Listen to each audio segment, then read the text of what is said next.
Welcome to the Great Detectives of Old Time Radio. From Boise, Idaho, this is your host, Adam Graham. If you have a comment, email it to me, box13@greatdetectives.net. Follow us on Twitter at Radio Detectives and become one of our friends on Facebook, facebook.com/Radio Detectives. I do want to encourage you, if you've not already, to pick up your copy of my ebooks, All I Needed to Know I Learned from Columbo, or All I Needed to Know I Learned from Dragnet.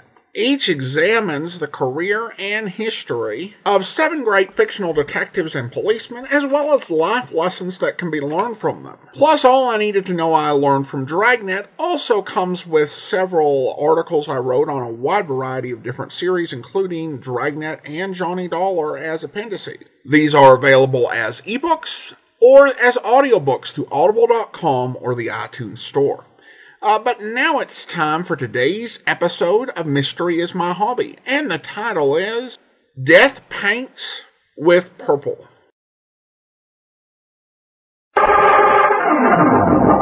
Mystery is my hobby.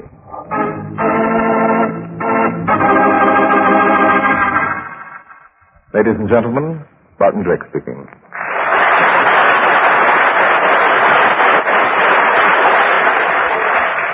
For tonight's drama, I've selected case history number 118 from my book, Mystery is My Hobby. I call it Death Paints with Purple.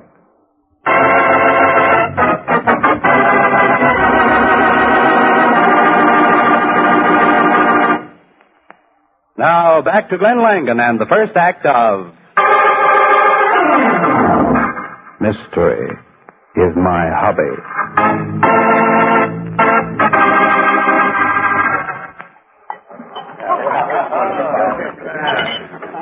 Don't you think you better skip this one, Johnny?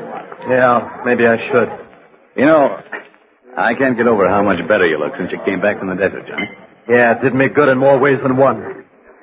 The desert's good for the eyes. You mean you can paint better? I mean I can see better. See who my real friends are. Oh? And who some of them aren't. Does that include me? Yeah, Bill, I know where you stand.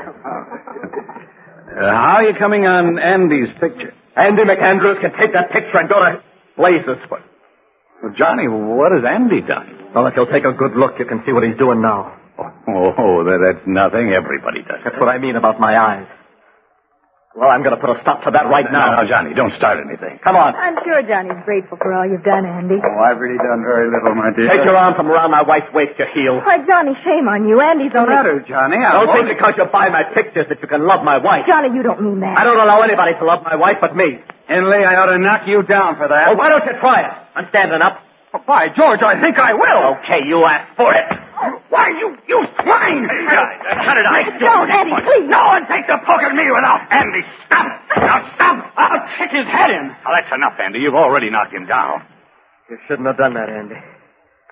I wouldn't give you that picture now if you were the last guy in the world. Boys, what's the trouble? Oh, Andy and Johnny had a little argument. I was out in the kitchen and heard the... The heel was making love to my wife. Andy, you weren't. Of course not, Verna. I think Johnny's a little drunk. Well, I won't stand for fights in my house. Andy, you and John had better leave. But Johnny picked the fight, Verna, honestly. And he hit Andy first. And Johnny, you'd better go. I wouldn't stay under any circumstances. Come on, Carl, let's get out of here. I'm not coming. I'll stay here and come home later in a cab. Well, have it your own way. Good night, folks. Johnny, when you get home, you'd better take a couple of aspirin. Bill, go along with him, please. He's in no condition to be alone. I've seen him in these fits of temper before. Oh, sure, Cora. I'll be glad to. Well, how about it, Johnny? Sure, Bill, come on. I've got some things to talk over with you, too.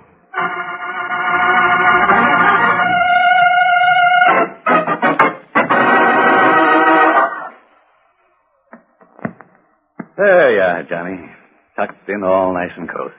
Right here on the couch, right in your own studio. Thanks, Bill. I don't feel so good. Yeah. You want anything?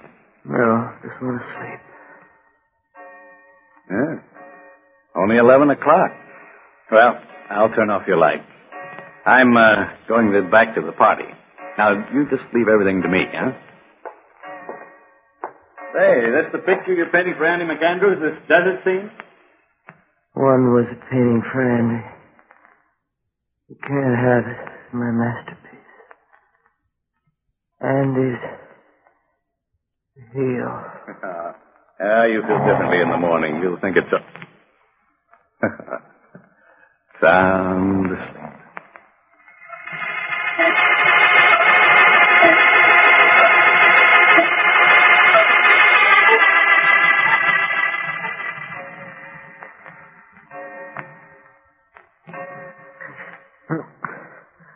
Oh, 3 o'clock.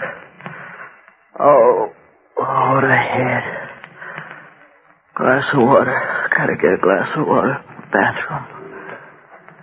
Slippers.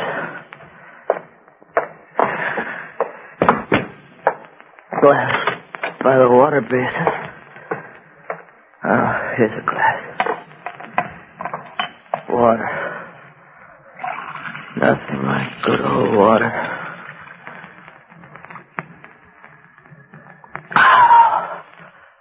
Good old water.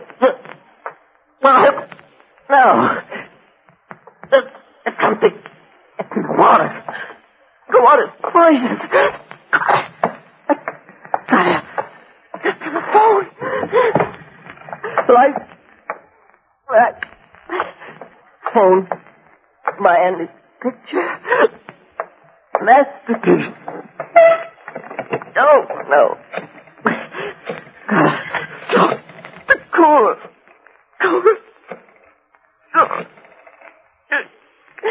Hello, Bill. Bill, don't call poison.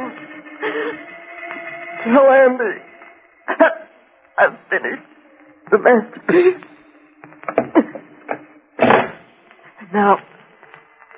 Now get paint. Paint?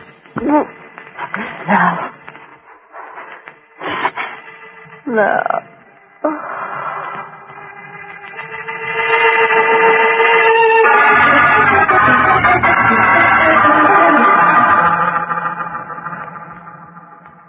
Barton Drake turned into the little white picket gate and walked across the flagstones to the whitewashed brick cottage, which was the home and studio of John Henley.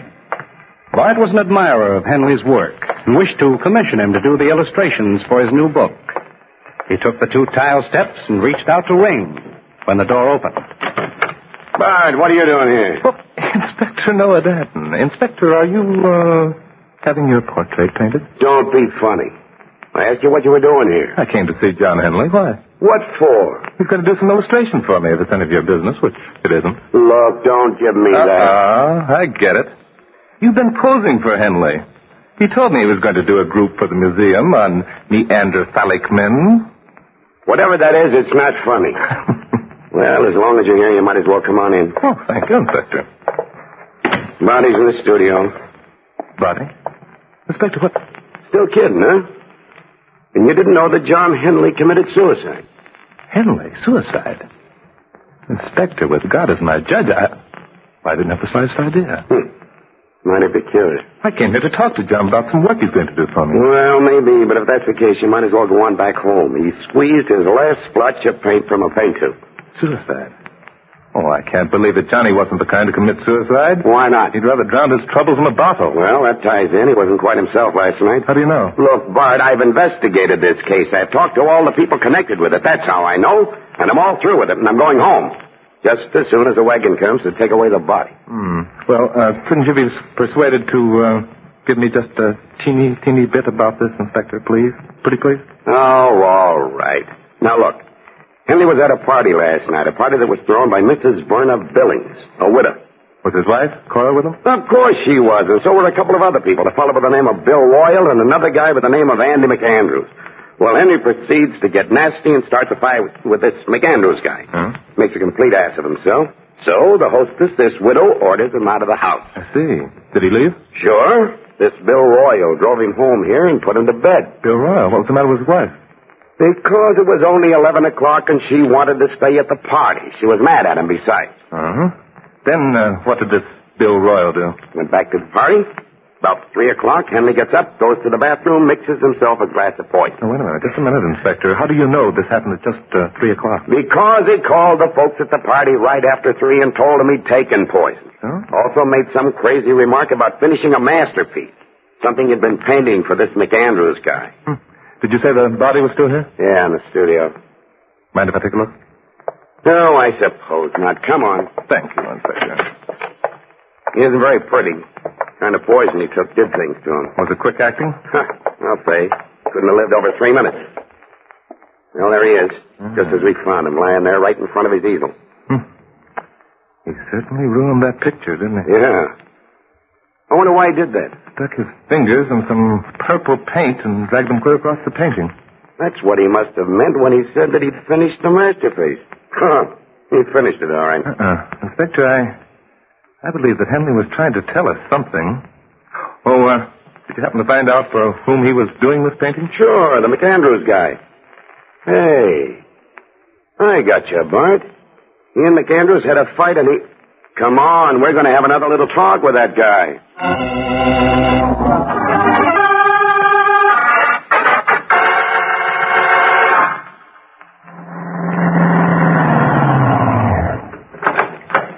You sure McAndrews is here at Mrs. Billings? Yeah, they're all here. McAndrews, Henley's wife, and Bill Royal. Didn't any of them go home after the party? Sure, they all did, but they came right back again. Been slopping up drinks and consoling the widow. I'll ring. It's a rather peculiar thing to do, isn't it? Yes? Oh, how do you do, Inspector? Good afternoon, Miss Billings. Meet Barton Drake. How do you do? Won't you come in? Yep. What brings you back? I thought you'd finished your investigation. I got a couple of more questions I want to ask McAndrews. They're in the other room. Barton Drake. How do you do, sir? Why did he do it, Bart? Why did he do it? Do what? Commit suicide. He didn't. Really? Your husband, Cora, was murdered. Oh. Now, see here, Bart, I didn't John Henley was murdered. And I believe he was murdered by one of you people in this room. Well, that's a very serious accusation, Mr. Drake. Murder is very serious, Mr. McAndrews. Oh, no. My name's Royal. That's McAndrews. Oh, my mistake. But he couldn't have been murdered. At least not by any of us. We were all here all evening. That is, all except Bill, and he was only gone for half an hour when he drove Johnny home at 11. Yes, and we were still here at 3 o'clock in the morning when Johnny phoned and told us he'd taken poison. Yes, I know. Inspector, didn't you want to ask Mr. McAndrews some questions? Huh? Oh, yeah. Hey, how about that fight you had with Henley, McAndrews? Fight? Yeah. Oh, it was perfectly silly. Johnny accused me of making love to his wife. Were you? Of course not. Who came off second best in that fight? Johnny did. I'm afraid I knocked him down. Mm-hmm. And that made you mad? Mad enough to kill him, maybe? No, that isn't right. He'd be the one that'd be mad. Now, look here. It was nothing more than a drunken brawl.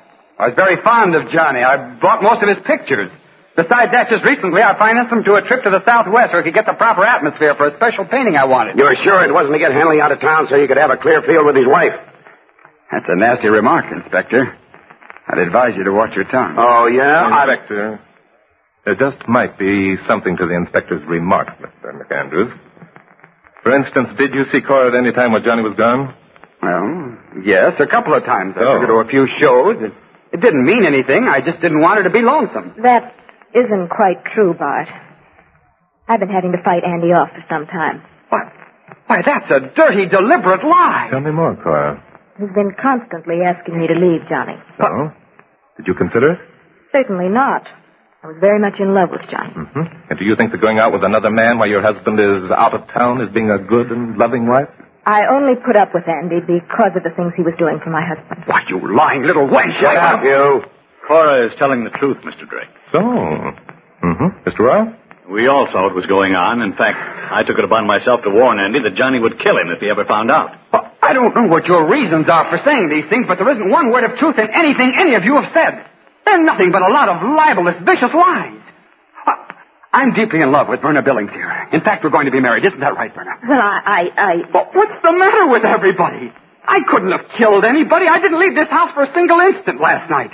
You'll back me up on that, I'm sure, Verna. I'm sorry, Andy, but I can't. What do you mean? About 2 o'clock, you said things were getting stifling in here, and you went out for a walk, remember? Yes, but Looks like you're a crook, McAndrews. Besides all this, Henley pointed the finger of guilt right at you just before he died. He smeared your pretty new picture all over with a gob of purple paint. Come on, you're under arrest. For murder.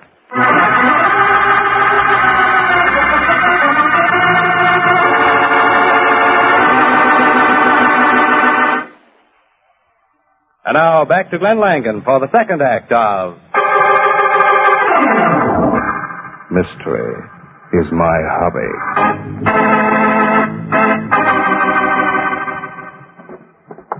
I don't see why you had to come up here to McAndrews' office, Bart. I've already got enough evidence to hang him. Hang who? McAndrews. Well, you see, I'd rather hang the murderer. Huh? Say, are you nuts? McAndrews is a murderer. Well, I've got some different ideas, Inspector. Take a look in the file cabinet, will you? See if you can locate John Henley's file. Okay.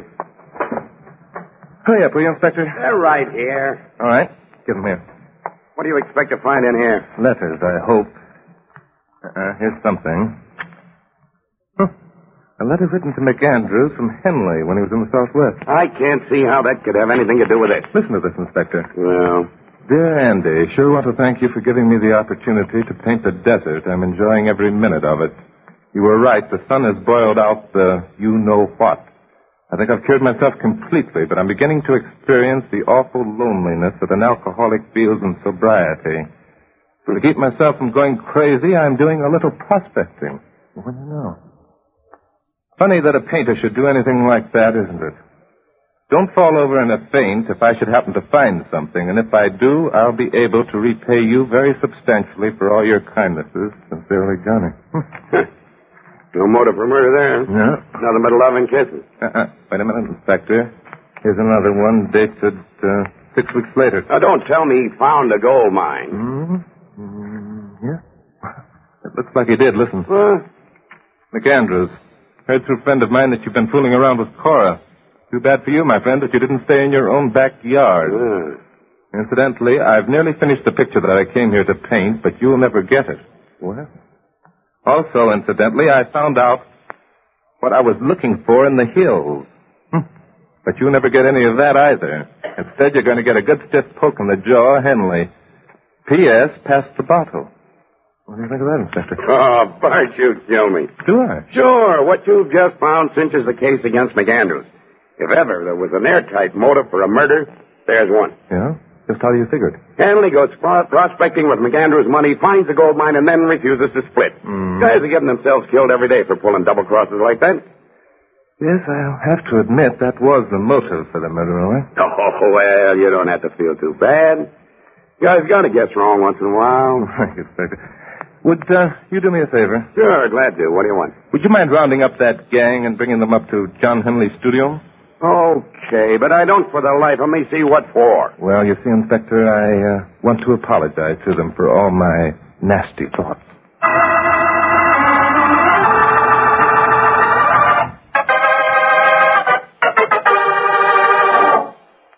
Well, come on, let's get this over with. What more do you want with us? Oh, I just feel as though I should do the inspector a favor. I got him into this, you know. He had the case all solved. Suicide. You've already done me a favor, Bart. You put me on to McAndrews. Yes, but I'm afraid you've gotten off on a detour. Huh? Why, you said... Mrs. Billings, yes? Andy McAndrews was quite right in saying that he intended to marry you, wasn't he? Well... In fact, you intended to marry him. That is, until Bill Royal here started lavishing his attentions on you. Then you decided that you two would make a better team. Well, that's a lie. I never... Bill, how could you... Why, you and I were going to... Thank you, Cora. Say, Bart, how'd you know that? I didn't. I pulled that one out of the blue, Inspector, but it got the desired result. Now, ladies and gentlemen, I'm ready to tell you who killed John Henley, how, and why. We know who did it. Andy McAndrews. No, Cora, you're wrong, and you know it. Johnny knew what he was talking about when he said that somebody was playing around with you. Only he didn't accuse the right party. It was you, Bill Royal. Me? Why? Don't deny it. Cora's already given it away. It'll do you no good. At the same time, you were still seeing Verna on the side. Bill, I never would have believed... Well, you're well rid of him, Mrs. Billings. It was only your money he was after. He only switched over to Cora when he learned that Johnny had discovered a gold mine. I don't believe it. Bill really loves me. I love him. Love is something nobody can help. It just happens. Yes, unfortunately.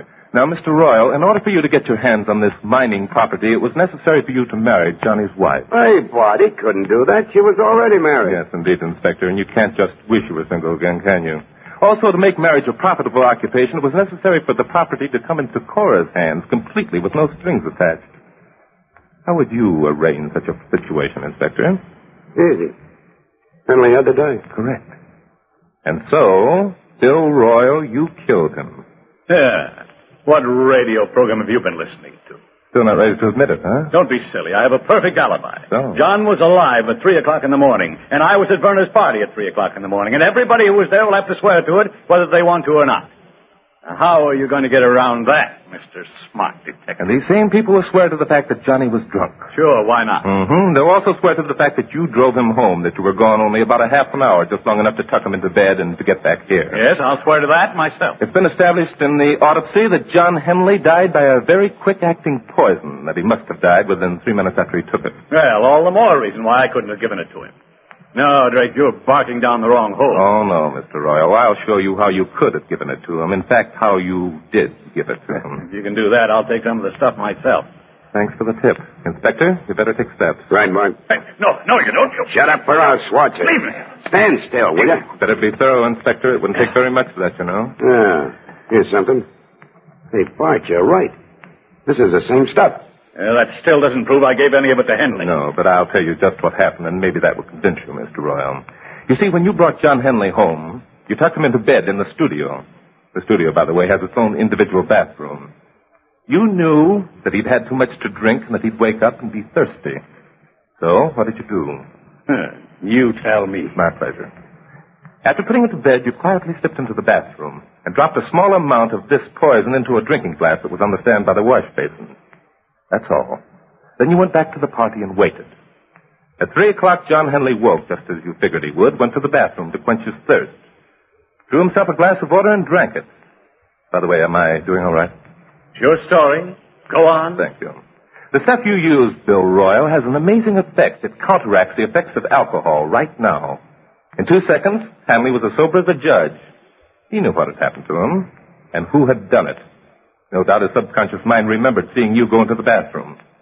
Anyway, he rushed to the phone and called Mrs. Billings home, hoping he'd be able to speak to his wife and tell her what had happened. The poor guy. He never did know that you, too, had double-crossed him, Cora. But again, he was out of luck because you, Bill, answered the phone, and at that time it wouldn't do him any good just to accuse the man who murdered him. Great story, Drake. A great story. Thank you. I can see why your books sell so well. However, in this case, I'm afraid you've forgotten one very important thing. Well, please tell me what it is, Mr. You've forgotten that anybody could have done the very same thing. You haven't one iota of evidence that ties me up with the case. All you've got is a lot of pretty theory. Well, you see, I don't have to supply that evidence, Bill Royal. John Henley did it for me. He not only pointed one finger at you, he pointed 5. What do you mean? He was determined that his murderer wouldn't go unpunished, but he had such a little time, just seconds. So he grabbed a tube of paint and squeezed it on his fingers. And even as he fell to the floor, he managed to pull his hand across his latest picture, that painting, incidentally, that's standing in front of you. What does that prove? That, my friend, proves that you are the killer. Because those 5 marks, Bill Royal, are purple. Royal purple.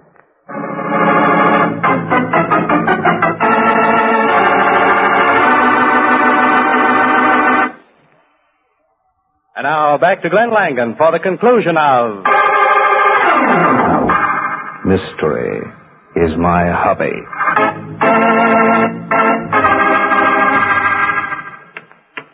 I'll just take that man, Bart.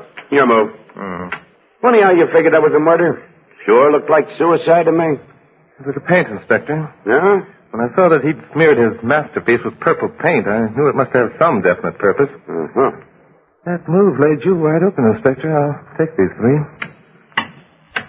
Calm me, will you? Yeah, Janice. Then, of course, Bill was the only one who had the opportunity to do it.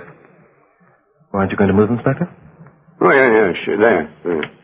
Well, thank you, Inspector. That's 2 more. Ah, nuts.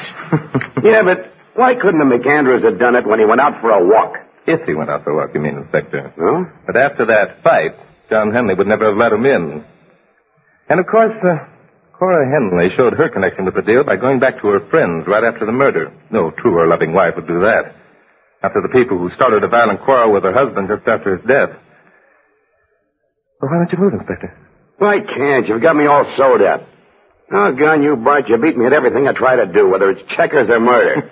Here I had the most beautiful suicide I ever saw, and you have to go and make a mystery out of it. No, but of course, Inspector, of course. You certainly should know by now that mystery is my hobby.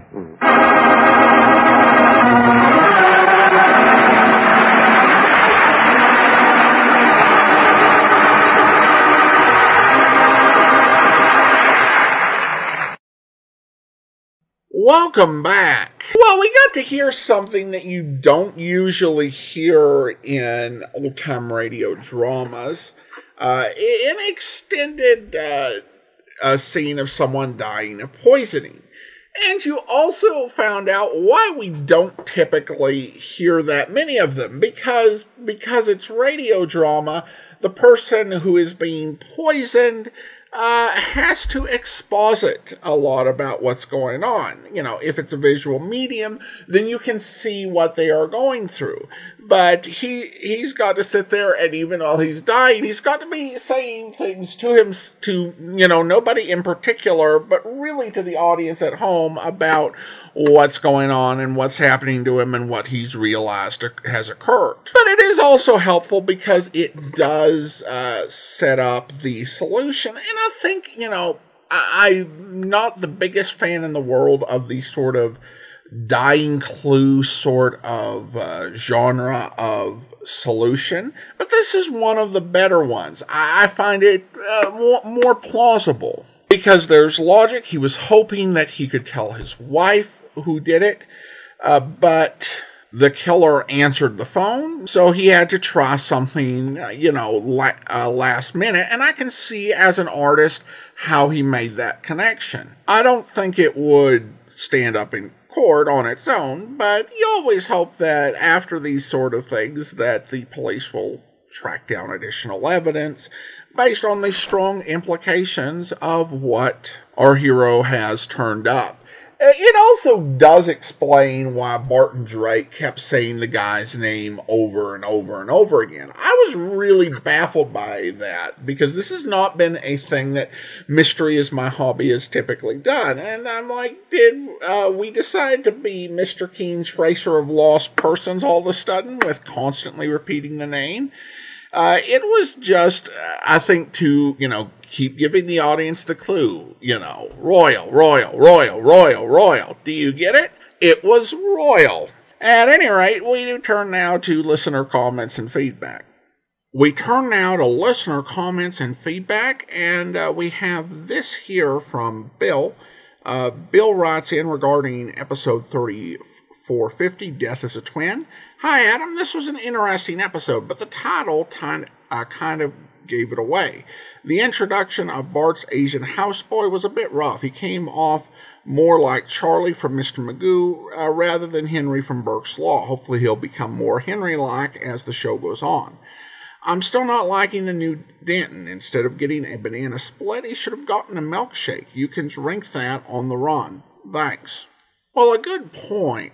Now, from best we've been able to tell, this episode was probably released 1947-ish. Can't say for certain, but, that would be my best guess. So I kind of wonder where the country was in terms of producing those sort of disposable items. I can imagine, particularly since paper was considered a vital war material, that it may have been hard to get disposable cups during the war. And would they have been available at soda fountains? At least in the size to have a milkshake. Now, of course, in the 21st century, you go to an ice cream place and you can eat a banana split in your car. How much of it ends up being eaten and how much ends up on your shirt, I guess, kind of depends on you as well as the road you're going over. But we definitely live in a different time in that way. And then we have a comment from AK who writes, Adam, thank you for your daily programs and the historical commentaries before and after the shows. I lost most of my hearing several years ago, and though I love to sing and listen to music, I was no longer able to hear the tunes. I began listening to classic radio until I could no longer make out the words. In 2018, I was able to receive a cochlear implant and have since been able to hear most of what I was missing. I'm able to tune in any song and radio program or audiobook by processing it through my implant with the help of my phone. It is basically playing into my head and so much clearer. I always listen to your shows in the car, on trips, and at home while doing my books. We have a nonprofit animal rescue and sponsor low-cost spay and neuter clinics for the community. I listen to your shows every morning between 9 and 12 while I'm cleaning out puppy pens. And believe me, I need to drown out the puppy barking or take off my hearing aid entirely. I can catch up on all the old-time radio shows. Johnny Dollar is my favorite. Box 13 with Alan Ladd. I was an FBI agent. I think he's referring to I was a communist for the FBI. And so many more. Just wonderful film noir to remember. They are so much better than the TV shows, video, or YouTube films of today. Thank you for bringing back memories of better days of radio and nostalgia.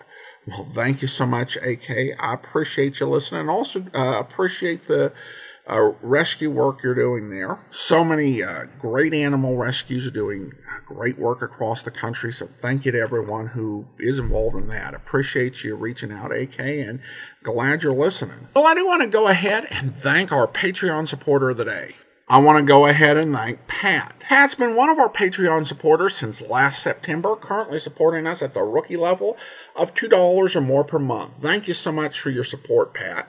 And that'll do it for today. I do want to encourage you, if you enjoy this podcast, to rate it wherever you get your podcast from. And also, if you'd like, review it. We will be back tomorrow with yours truly, Johnny Dollar. And then next Thursday, another episode of Mystery is My Hobby. In the meantime, send your comments to box13 at greatdetectives.net. Follow us on Twitter at Radio Detectives and become one of our friends on Facebook, facebook.com/Radio Detectives. From Boise, Idaho, this is your host, Adam Graham, signing off.